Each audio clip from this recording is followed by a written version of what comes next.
Hola a todos, soy Roberto Granda, presidente del Club de los Viernes. Estamos en conversaciones en libertad, entrevistas en libertad, mientras nos dejen. Hoy voy a contar con José Luis Montesinos, que está en Valencia. Vamos a contactar con Valencia. Él es vicepresidente del Partido Libertario, colaborador en Disidencia, autor de varios libros, entre ellos el Manual Libertario. Además, es bastante activo en redes, donde siempre deja frases o artículos dados a la reflexión y, por qué no, a la polémica. José Luis Montesinos, bienvenido y muchas gracias. Bien hallado, muchas gracias a vosotros por poneros en contacto conmigo y por darme la oportunidad de charlar un ratito pues, con vosotros y con todo el mundo. Bueno, a ver, la más reciente actualidad, la más inmediata actualidad, como dicen. Te he visto muy crítico con los impuestos y sobre todo con el sangrado a los autónomos, hasta el punto de afirmar que este gobierno confiscatorio, y cito textualmente, están como putas cabras, pero como putas cabras criminales. Sí, vamos a ver, es que yo no acabo de entender, o sea, igual soy muy obtuso y mi mente es muy corta, pero yo no acabo de entender por qué yo, por ganarme la vida, yo, cualquiera, evidentemente, tiene que pagar nada.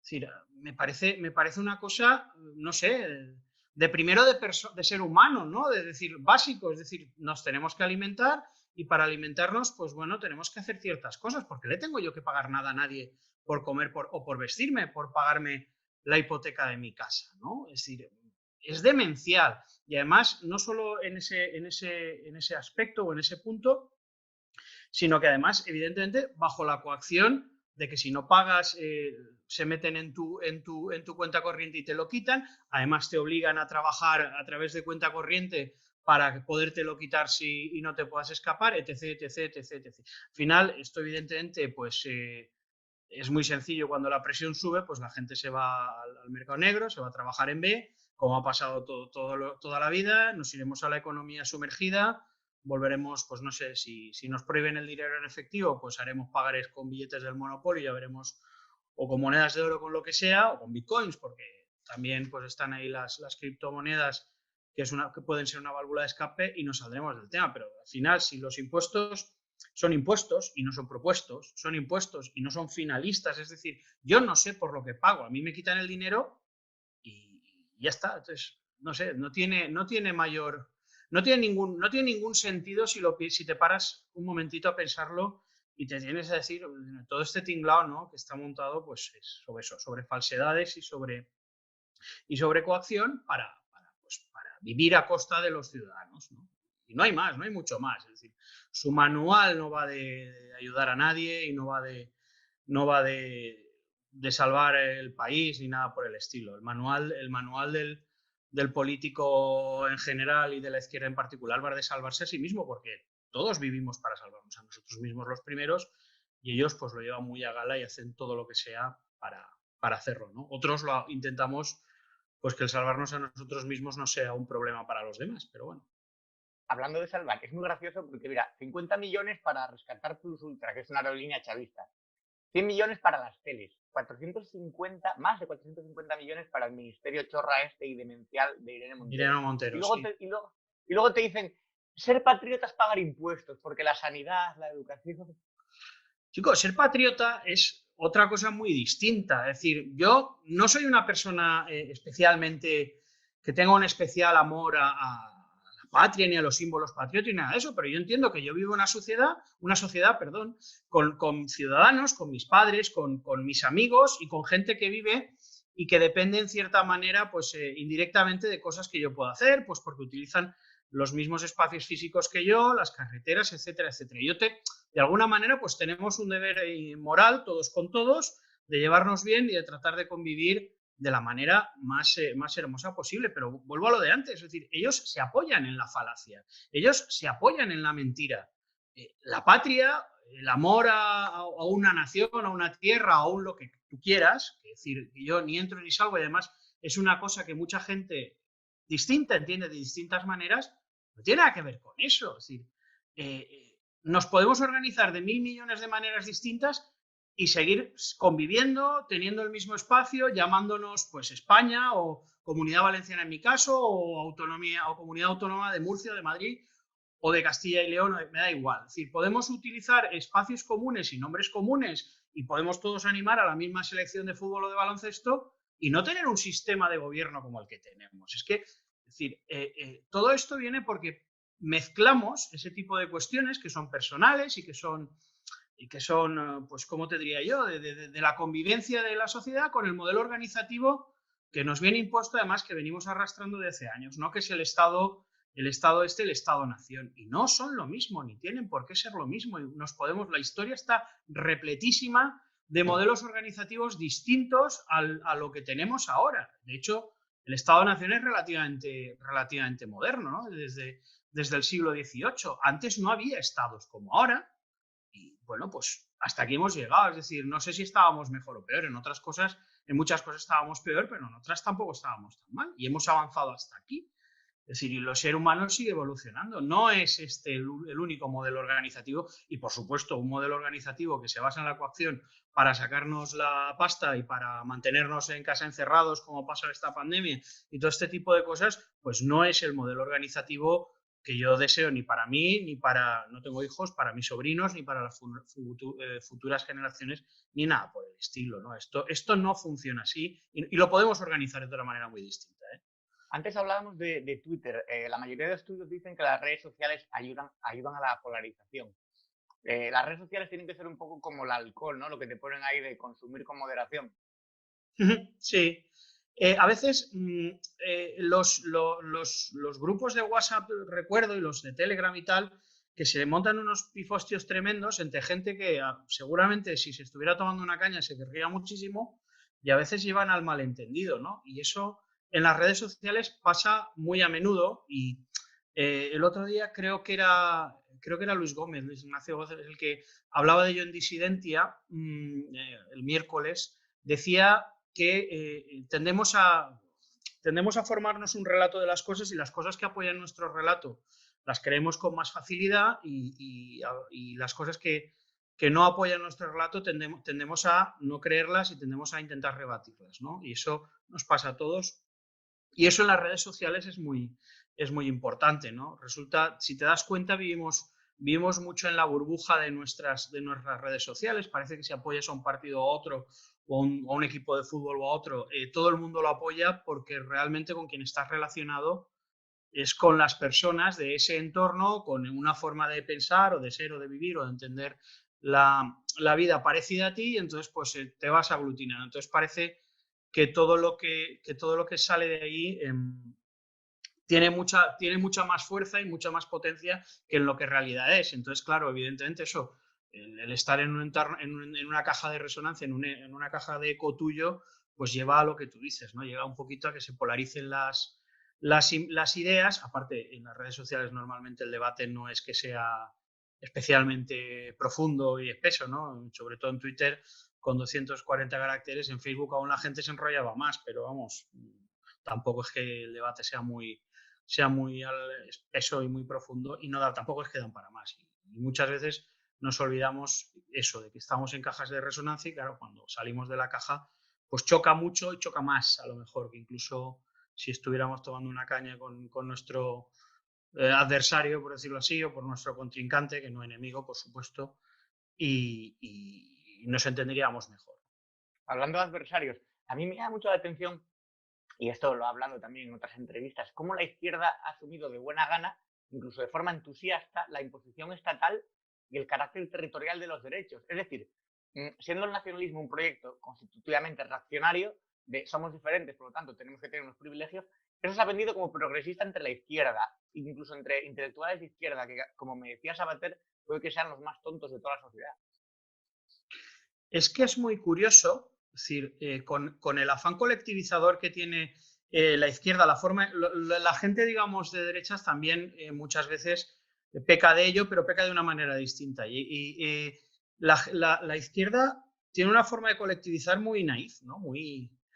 Todos somos mujeres, todos somos transexuales, todos somos españoles o catalanes o vascos o valencianos, y a partir de ahí pues evidentemente el enemigo como lo pone enfrente, lo pone fuera y ya está, ¿no? Y se trata de darle leña al mono y luego de repente, claro, surgen unas incongruencias terribles. Ahora con las leyes estas del sí solositas, estas chorradas de Montero y Cía, acaban pegándose entre ellas porque, claro, el feminismo no es esto, ahora los estos no son lo otro. Vamos a ver, coño, las leyes tienen que estar para cuando surgen problemas entre personas. Y punto. Todo lo demás son mandangas.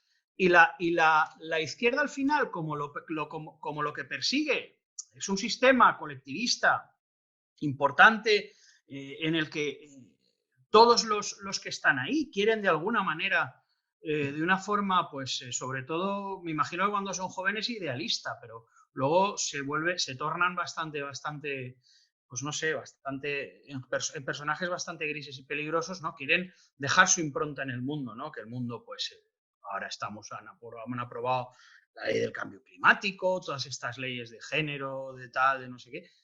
Si no, chico, el gobierno no debería estar para eso. El gobierno debería estar para cuando surgen problemas entre las personas. Nada más. Todo lo demás, es decir, todos los temas preventivos es una coacción a las libertades que no lleva a ningún lado. Al revés, crea más problemas de los que soluciona y ahora lo estamos viendo, ¿no? Podemos hablar cualquier tema, pues viene sobre todo, pues eso, de una colectivización excesiva.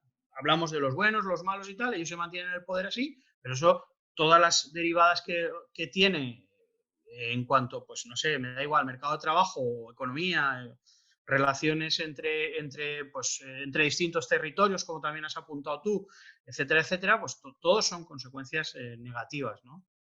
Pero, claro, en esa deriva reaccionaria de la izquierda, yo tengo la impresión de que están ganando lo que se llama la batalla cultural, porque, de hecho, veo más necesario que nunca discutirles el terreno en cuanto al relato. El relato de toda esa amalgama ideológica, es decir, de la ideología de género, el absurdo desdoblamiento Sí, gramatical, el ecologismo falaz, todo el tema identitario, realmente es un rodillo. Porque si lo piensas, lo tienen todo, es decir, el poder, los medios de comunicación y toda la maquinaria de agitprop, de agitación y propaganda. Entonces, a nosotros nos queda eso, disidencia, el club de los viernes, cosas muy poquitas y muy concretas. no, a ver, decir, yo me estoy acordando ahora, cuando hablo de estas cosas, me acuerdo de Fernando Díaz Villanueva, ¿no? Cuando en el vídeo ese bastante famoso de cómo hablarle a una persona, a un izquierdista de este estilo, ¿no? Pero, señora, usted es un asesino en potencia, usted es un gilipollas si no sabe que es un asesino, y si no es un asesino. Es decir, usted lo que está haciendo es coartar la vida de las personas. Y lo que está haciendo es quitarle vida a las personas. Una persona que quita la vida es un asesino. Usted está defendiendo causas, usted está defendiendo causas que son absolutamente contrahumanas, ¿no? Que van contra todo lo que el ser humano es. Usted es una mala persona. Usted es una persona que se comporta mal con la sociedad. Por mucho que usted crea que se está comportando bien, usted se está comportando mal. Y hay que decirlo, y hay que decírselo a la cara. Es decir, cualquier colectivista que trate de, efectivamente, como tú dices, convertir, pues no sé, se me ocurre una de las cosas que está muy de moda ahora, ¿no? El involucionismo este de no, es que claro, fíjate, estamos colonizando el mundo y claro, nos lo estamos cargando y tal, el ser humano es la plaga. Si tú piensas que el ser humano es una plaga, pues la solidaridad bien entendida empieza por uno mismo. Demuestra que el ser humano es una plaga, pero demuéstralo hasta las últimas consecuencias, si te pones tonto, ¿no? Pues estas son el tipo de incongruencias que ellos cometen y este es el tipo de incongruencias que, como tú muy bien dices, no hay que dejar pasar una y darles el tortazo dialéctico cada vez que lo dicen. Oye, es que usted está defendiendo una barbaridad. Es que usted es un bárbaro, es que usted es un asesino, usted es un ladrón en potencia. Usted es mucho más egoísta que yo, porque yo no me meto en su vida. Me meto, es decir, pues eso, hay que decírselo y hay que decir, y además, si hablamos de comunistas, encima, usted defiende una ideología que se ha llevado por delante a 100 millones de personas. No me toque los cojones, pues por supuesto que yo soy moralmente superior a usted. De hecho, la gente con más predisposición autoritaria que conozco y más intolerante son los que se autodenominan progresistas. Les encanta obligar o prohibir. No, yo quiero que a mis hijos les obliguen a hablar bable. No, yo como no estoy de acuerdo contigo, te bloqueo o te elimino sin mediar más palabra. Y dices, joder, con el tolerante. Sí, es que es una perversión de la bondad. Pues no, ahora no recuerdo, creo, Lavo de Carbón, no recuerdo de quién era la frase, que el comunismo, el socialismo, no era un buen ideal que se pervirtió, ¿no? Es un ideal perverso que se ha vendido como algo bueno y que como a los gobernantes del siglo XX pues les ha venido bien, les ha venido bien ese rodillo para mantenerse en el poder, pues lo han abrazado y lo han promovido y bueno, pues se han valido de recursos como la educación estatal, que lo que hace, la educación estatal al final está pensada para crear afectos al régimen, así la pensaron los alemanes y la potencia Bismarck cuando la pusieron en marcha y funciona muy bien. Y entonces pues crean afectos al régimen y crean afectos a estas ideas. Y no son capaces de ver la contradicción, decir, o sea, que se llamen progresistas es ya de por sí una contradicción, ¿no? Es decir, es que yo estoy a favor del progreso. Maricón, si estás diciendo que lo que hay que hacer es apagar los aires acondicionados y volver a coger la azada y ir todos al campo a... Pero si eso está superado, coño, eso está superado. Es decir, ya hemos encontrado máquinas que hacen eso y que lo hacen muy bien y eso, pues eso, vete tú al campo si quieres. Si crees que estamos haciendo algo mal, empieza por demostrarlo. Y si crees que somos una plaga, pues ya sabes lo que tienes que hacer. Y es terrible, o sea, no es curiosísimo cómo son capaces de defender una cosa diciendo la contraria. Y ahí tenemos, como decía antes, tenemos que ser muy claros y tenemos que ser muy, no voy a decir broncos, pero sí firmes, ¿no? En decir, oye, usted está defendiendo una barbaridad. Y usted está defendiendo una barbaridad por esto, por esto, por esto y por esto. Lo que pasa es que también la religión es difícil. La religión es difícil vencerla con argumentos, pero bueno, ahí no hay que cejar en el empeño, no hay que comprarles el lenguaje, no hay que usar sus expresiones. Es decir, todo este tipo de cuestiones al final hay que ser militante, por desgracia, en ellas, y si no te dejan en paz, que es pues yo lo único que quiero es que me dejen en paz, si no me dejan en paz, pues estar ahí para intentarlo, ¿no? Por lo menos. Religiones. En tu novela Johnny Bebop habla sin tapujos del alcohol, del sexo, de las drogas. Vamos a decir que es ficción adulterada. Hoy en día parece que... Hoy en día parece que hay un neopuritanismo que paradójicamente lo abandera la izquierda posmoderna o la izquierda pop, la izquierda tontita y monjil, ¿no? Es en contra de la censura, en plan de vamos a tener que acabar firmando un consentimiento para tener sexo, o sea, esto no sé, ¿qué opinas? A mí es una cosa que me resulta curiosísima porque yo nací ya con el dictador muerto, entonces me encontré con una sociedad que lo que necesitaba y lo que quería era libertad y que además en aquella época muy abanderada por la izquierda de toda índole, es decir, movimientos de todo tipo, en lo que se buscaba era la libertad, ¿no? Es decir, oye, venimos de una época de represión, pues yo no sé si más dura o menos porque no lo viví, pero bueno, venimos de una época donde las libertades estaban coaccionadas, entonces yo pues en mi adolescencia y en mi juventud vivía eso y de repente me encuentro conforme me voy haciendo mayor que eso que yo siempre he pensado que era bueno, que es bueno, joder, el sexo es maravilloso, pues no, anda que no es divertido y anda que no tiene una utilidad pues para el propio ser humano, ¿no? Yo no sé si existe Dios o no, pero hizo una cosa chulísima y es que todo lo que es necesario para vivir es estupendo, comer, beber, follar y esas cosas que se hacen en el váter cuando nadie mira, ¿no? Pues todo lo que es necesario para vivir es estupendo. Y, hombre, yo entiendo que la moderación pues puede ser una virtud, ¿no? Porque no podemos pasarnos todo el día borrachos ni desnudos por la calle, básicamente porque no nos moriríamos, pero al no comer, pero joder, el hacer estas cosas normalmente, el vivir el sexo con naturalidad, el vivir, pues eso, probar las drogas, el conocer cuáles son los límites del ser humano, experimentar, todas esas cosas, experimentar joder, es necesario para avanzar en la sociedad. O sea, hay que saber experimentar con otras cosas. Es cierto que todas estas cuestiones tienen sus riesgos, pero si no explicas cómo funcionan, tampoco puedes explicar los riesgos. Y si están prohibidas y si son algo oculto, pues tienen mayor problema siempre que si es algo normal y natural, porque es normal y natural, y todo el mundo lo conoce y puede hablar de ello y se puede expresar con naturalidad, etcétera, etcétera, etcétera. Los padres lo pueden explicar a los hijos o en el colegio puedes tener distintas explicaciones, o decir, se puede hablar cosas, no sé, yo cuando estudiaba biología cuando era nano, pues te lo enseñaban cómo funcionaba el tema y luego a mí, yo esto lo digo y va a resultar muy, muy extraño, pero yo recuerdo que en quinto de G, cuando yo tenía 10 años, el padre Coca, Javier Coca, un cura, nos juntaba en el salón de actos del colegio, yo iba al Pilar de Valencia, nos juntaba en el salón de actos a nosotros, que éramos pues 120 energúmenos, y a nuestros padres. Y daba una charla sobre sexo que nuestros padres salían acojonados de lo chula que era. Se hablaba de todo y tal, y no sé qué. Ya lo he dicho antes, yo ni soy ni dejo de ser católico, no soy católico, no creo en Dios, tal, pero si un cura es capaz de hacer eso, ¿qué cojones está haciendo esta gente? O sea, nos vamos para atrás. Es que no lo entiendo. O sea, yo a veces trato de explicar cosas, de explicarme cosas, digo, debo ser muy corto porque yo no acabo de ver por qué tenemos que ir para atrás. No estamos defendiendo nada. Las mujeres iban a casa igual de seguras antes que van ahora, no sé. Y cuando alguna se sentía insegura, pues decían, José Luis, llévame a casa. Yo cogía el coche y la llevaba a casa y no pasaba nada. Y ya está.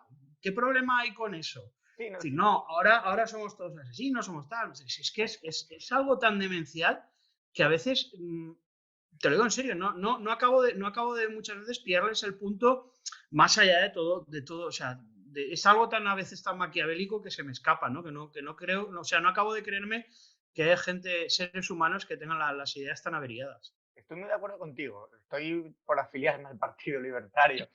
Hay bastante gente, de esto quiero hablar también, que confunde el Partido Libertario con neoliberal, a los liberales españoles con lo que se conoce como liberales en Estados Unidos, que suelen encajar en el Partido Demócrata. Incluso se ha visto a seguidores de Trump con la bandera de Gazprom. Hay mucho lío, ¿no? Sí, hay mucha historia. A ver, mira, o sea, con toda la honestidad del mundo, ¿vale? Igual luego se me enfada alguien, nada, si se enfadan ya se apañarán. Con toda la honestidad del mundo, cuando yo sé, porque cuando Juan Pina fundó el partido, pues quiso ponerle Partido Liberal, ¿no? Porque es una palabra además española, de origen español, con mucha tradición en nuestro país, aunque no lo creamos, y quiso poner el Partido Liberal, pero no lo dejaron porque el registro de partidos, bueno, entonces puso Partido de la Libertad Individual. Pero cuando ya llevábamos un tiempo en el tema, yo entré pronto, pero no entré inmediatamente después de fundarlo, tardé unos meses. Cuando llevábamos un tiempo en el tema, nos dimos cuenta de todo esto que tú estás comentando, ¿no?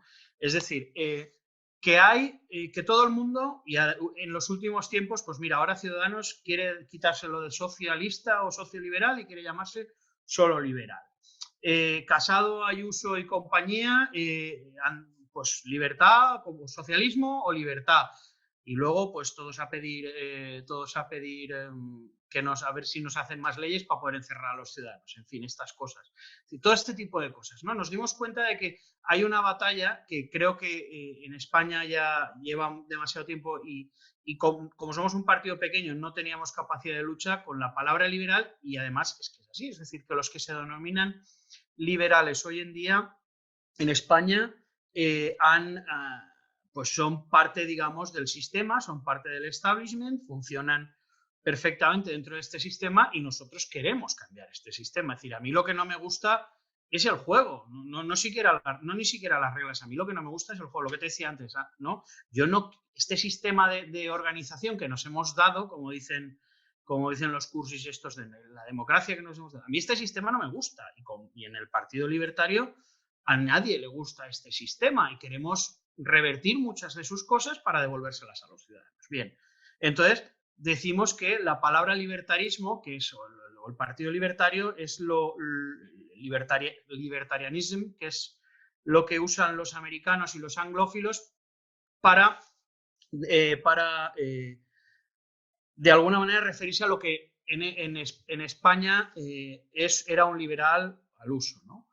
Lo que pasa es que, evidentemente, cada vez no es que nos vayamos radicalizando, es que nosotros nos hemos plantado nuestras ideas y todos los demás parece que se quieren alejar de ellas, aunque quieran hacer cherry picking, ¿no? Coger algunas de ellas. Y luego, encima está lo que tú comentabas de los americanos, de los anglosajones o angloparlantes, ¿no? Que ellos usan el término liberal para referirse a socialista, con lo cual pues de alguna manera eso queda queda un poquito, pues todavía más mezclado, ¿no? Y si quieres, aún te pongo la tercera, lo que pasa es que eso a la gente más joven ya le queda más lejos, pero los libertarios en España se les asociaba también mucho a la CNT, ya que María Iglesias y todo este tipo de cosas, aunque parece que esa batalla la tenemos más o menos ganada y sí que se nos asocia más a unos liberales o a un liberalismo más radical, es decir, a un liberalismo radical de raíz, no de extremista, sino radical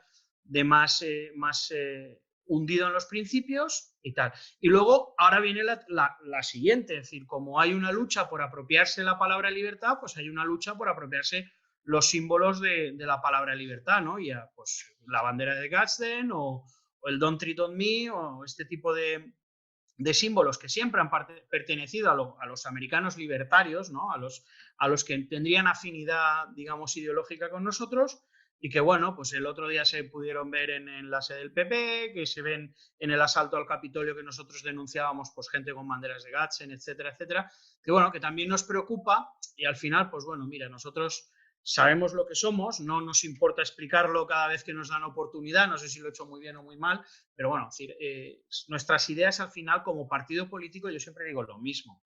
Es decir, como partido político, olvidémonos de filosofías, olvidémonos de historias. Como partido político tenemos un programa político marco que tiene casi 100 páginas, resumidas en unas medidas y que en cada elección, pues como hizo Gloria el otro día contigo, pues oye, tenemos nuestras ideas y esto es lo que defendemos. Y todo lo demás, pues son un poquito cuestiones filosóficas que a veces empañan, no te creas que a veces empañan más que ayudan. Evidentemente tenemos una raíz filosófica importante, pero bueno, a veces eso es complicado de transmitir al votante, que además no entiende ni quiere saber de filosofías, ni de, pues eso, ni quién es Rothbard, ni Mises, ni Hayek, ni compañía, ¿no? Quiere otras cosas. Entonces, Hay ahí como algo, partido no estar ahí. Dime, perdona. no, que hay algo que le escuché a Vargas Llosa y decía que existe la libertad de expresión porque existe la democracia y que los estados son los censores, ¿no? Yo imagino que se refiere a estados como Turquía, China, Venezuela, pero hemos visto que censores pueden ser también las grandes compañías tecnológicas. Por ejemplo, Facebook le ha cerrado la cuenta al catedrático Félix Ovejero sin demasiadas explicaciones claras. O sea, porque sí. A ver, aquí hay dos cuestiones. Es decir, el tema es, evidentemente, o sea, la libertad, yo no estoy exactamente de acuerdo con Vargas Llosa. La libertad existe antes de que exista, o sea, la libertad existe porque existe el hombre. Punto. Es decir, yo ahora soy libre para decir que muevo el dedo y mi pensamiento va a mi mano y eso es libertad. Y a partir de ahí existe el hombre y luego veremos cómo la defendemos o veremos cómo la utilizamos. ¿Vale? Efectivamente, el censo, o sea, perdón, la censura es una demostración de poder. Es decir, como no me interesa lo que yo quiero, lo que tú dices, pues hago lo que yo quiero, perdón. Y en esto es lo que hacen las compañías que llevan las redes sociales, con una diferencia importante entre las redes sociales, entre lo que hacen las redes sociales y lo que hace el Estado. Es decir, el Estado lo hace bajo coacción y bajo amenaza, y en las redes sociales, pues siempre queda la oportunidad, o siempre queda digamos, la suerte que te puedes largar a otra, ¿no? Siempre tienes una vía de escape. Claro, el problema es que nos hemos hecho muy dependientes de la tecnología. Todos hoy en día somos muy dependientes de la tecnología. Y casi el que nos cierren la cuenta de Twitter o de Facebook, para algunas personas, pues imagínate, pues cuando cierra YouTube un canal con 300 o 400 mil seguidores, como ha hecho en alguna ocasión, pues esas personas a lo mejor tienen unos ingresos que dependen de ellos, ¿sabes? Es complicado buscarse una vía de escape. Hay una diferencia importante, pero vamos, tampoco es halagüeño, ¿eh? Es decir, tampoco es una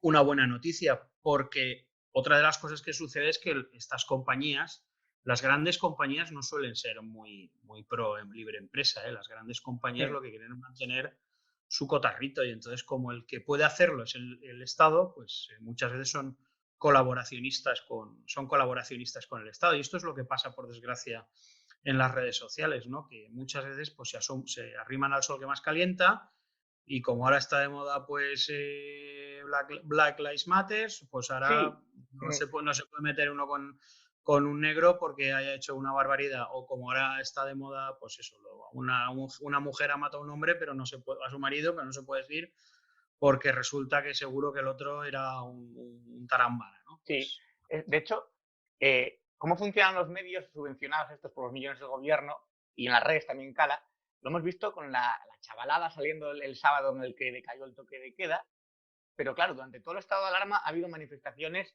y saqueos por un rapero delincuente, manifestaciones multitudinarias del Black Lives Matter y eventos de fútbol como la final de Copa, donde se veía ambas aficiones vascas congregadas, o sea, mogollón de gente junta también como el sábado o más. Entonces hay una doble vara de medir de manipulación mediática, pero es un discurso que cala y que se compra con facilidad. Es que no es el qué, es el quién. Y claro, cuando a ti te dicen que tú eres de los buenos, pues hostia, mola mucho. Es así, es decir, mola ser de los buenos. Todos somos animales políticos, somos animales sociales. Mola ser de los buenos. Y mola estar en un grupo, y mola, yo qué sé, tú sabes, canto. A mí me mola salir en un escenario que haya un porrón de personas diciendo lo bien que canto y lo guapo que soy. Joder, pues claro que mola. Mola ser de los buenos. Entonces, el de arriba, que lo sabe, que ya ha dejado su idealismo y se ha convertido en un cínico manipulador, sabe que tirando de ahí va a tener adeptos. Va a tener adeptos porque el que no tenga mucho tiempo para pensar las cosas, el que no tenga una inteligencia mediana, o el que le vayan mal las cosas y le pueda decir, no, tío, es que eso es culpa del cabrón ese. Joder, es que eso a las personas nos gusta, eso a las personas nos hace sentir bien. A las personas que nos den cariño y que nos digan que no es culpa nuestra, pues por suerte o por desgracia nos gusta, y eso es lo que hace el gobierno con estas cosas. Es que a ti no te va bien porque eres un manta que no, yo que sé, que no eres un mal trabaja, ¿no? Te va mal porque eres negro, o te va mal porque eres extranjero, o te va mal porque eres mujer, o te va mal porque eres... Coño, todo el mundo tenemos problemas, joder. Todo el mundo tenemos ratos en los que no nos va bien y en los que no nos sentimos tal. Y algunos, pues, como las personas normales y maduras, pensamos que, pues, si me va mal será por esto y por lo demás para allá. Yo siempre lo digo, yo en la crisis del 2008, como trabajaba mucho en la construcción, pues lo pasé muy mal.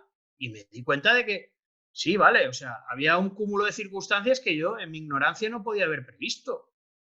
Pero coño, es que era evidente que yo tenía parte de culpa en el mogollón. Si yo no hubiera gastado más de lo que debía, pues a lo mejor hubiera aguantado un poco mejor, hubiera aguantado un poco más. Pero claro, ya, ese examen, para eso hay que tener la cabeza muy amueblada. Y volvemos a lo de la educación de antes, que no es educación, sino que simplemente, no es ni siquiera adoctrinamiento, se trata de crear fieles defensores del Estado en el que vivimos. Y ya para terminar, José Luis, se cumplen 10 años, una década ya del 15M.